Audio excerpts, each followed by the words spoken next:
ಆತ್ಮೀಯ ಬಂಧುಗಳೇ, ಶ್ರೀರಾಮಚರಿತ ಮಾನಸ ಅಯೋಧ್ಯಾಕಾಂಡ. ಇದರಿಂದ ಇವತ್ತು ಚೋಪಾಯಿಗಳು ಮತ್ತು ದೋಹೆಯನ್ನು ತಿಳ್ಕೊಳ್ಳೋಣ. ಮಗಬಾಸಿ ನರನಾರಿ ಸುನಿ ಧಾಮ ಕಾಮ ತಜಿ ಧಾಯಿ देखी स्वरूप स्नेह सब मुदित जन्म फल पाई कहहि सपेम एक एक पाही राम लखनु सखी होही की नाही बय बपु बरन रूप सोई आली सीलु सनेहु सरिस सम चाली बेशु नसो सखी सीयन संगा आगे अनी चली चतुरंगा नहीं प्रसन्न मुख मानस खेदा सखी संदेहु होई यही भेदा तासु तरक तियगन मन मानी कहहि सकल तेहि सम न सयानी तेहि सराही बानी फुरी पूजी बोली मधुर बचन तिय दूजी कही सपेम सब कथा प्रसंगु जेहि विधि राम राज बस भंगु भरत ही बहुरी सराहन लागी सील स्नेह सुभाय सुभागी.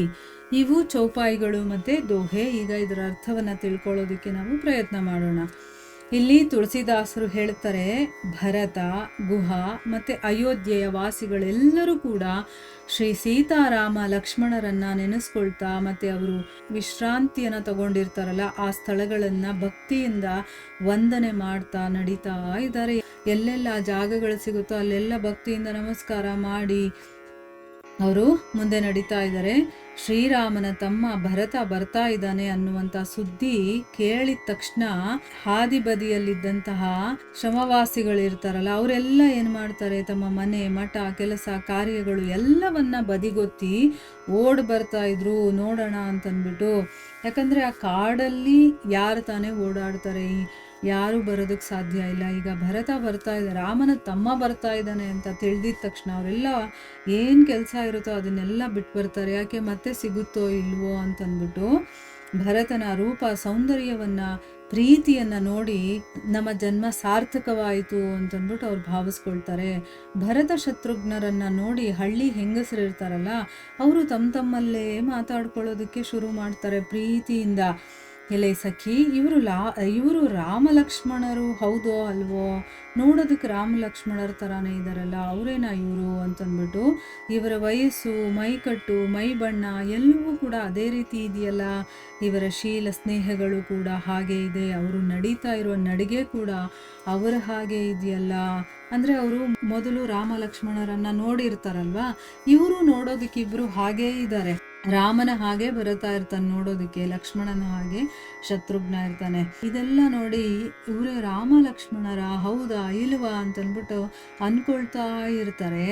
ಆದರೆ ಇವರ ವೇಷ ಮಾತ್ರ ಬೇರೆ. ಇವರು ಮುನಿಗಳ ಹಾಗೆ ವಲ್ಕಲಧಾರಿಗಳಲ್ಲ, ಅಂದರೆ ಬೇರೆ ವೇಷಗಳನ್ನು ಹಾಕ್ಕೊಂಡಿದ್ದಾರೆ. ರಾಮ ಲಕ್ಷ್ಮಣ ವಲ್ಕಲ ವಸ್ತ್ರಗಳನ್ನು ಧರಿಸಿದ್ರಲ್ವ, ಅದಕ್ಕೋಸ್ಕರ ಸೀತಾದೇವಿನೂ ಜೊತೆಯಲ್ಲಿ ಇಲ್ಲ. ಇವರ ಮುಂದೆ ಚತುರಂಗಿಣಿ ಸೇನೆ ಬರ್ತಾ ಇದೆ. ಅಂದರೆ ರಾಮ ಲಕ್ಷ್ಮಣರ ಜೊತೆ ಚತುರಂಗಿ ಸೇನೆ ಎಲ್ಲಿತ್ತು, ಇರಲಿಲ್ಲ. ಸೊ ಇಲ್ಲಿ ಈ ಡಿಫ್ರೆನ್ಷಿಯೇಟ್ನ ಒಬ್ಬಳು ಫೈಂಡ್ ಔಟ್ ಮಾಡ್ತಾ ಇದ್ದಾಳೆ.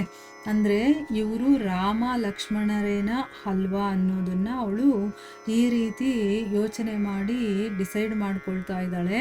ಮತ್ತು ಮೇನ್ ಪಾಯಿಂಟ್ ಏನು ಅಂತಂದರೆ ಇವರ ಮುಖಗಳು ಬಾಡಿವೆ.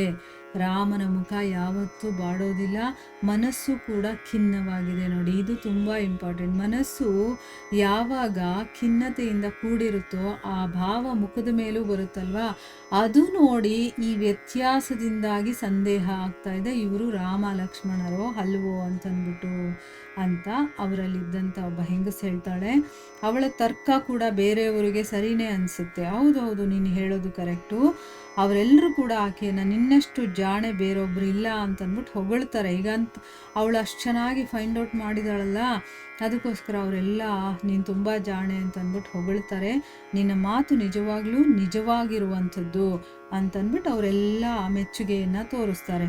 ಇನ್ನೊಬ್ಬಳು ಶ್ರೀರಾಮನ ಪಟ್ಟಾಭಿಷೇಕ ಹೇಗೆ ನಿಲ್ತು ಅನ್ನೋದ್ರ ಬಗ್ಗೆ, ಅಲ್ಲಿ ಏನೇನು ಘಟನೆಗಳು ನಡೆದಿತ್ತೋ ಅದೆಲ್ಲದರ ಬಗ್ಗೆನೂ ಹೇಳಿ ಭರತನ ಶೀಲ, ಸ್ನೇಹ, ಸೌಭಾಗ್ಯಗಳನ್ನು ಹೊಗಳೋದಕ್ಕೆ ಶುರು ಮಾಡ್ತಾಳೆ.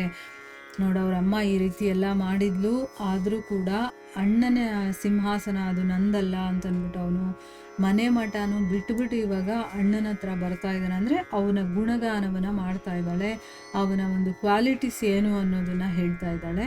ಮುಂದೇನಾಗುತ್ತೆ ಅಂತ ನಾವು ಮುಂದಿನ ಭಾಗದಲ್ಲಿ ತಿಳ್ಕೊಳ್ಳೋಣ. ಹರೇ ಕೃಷ್ಣ.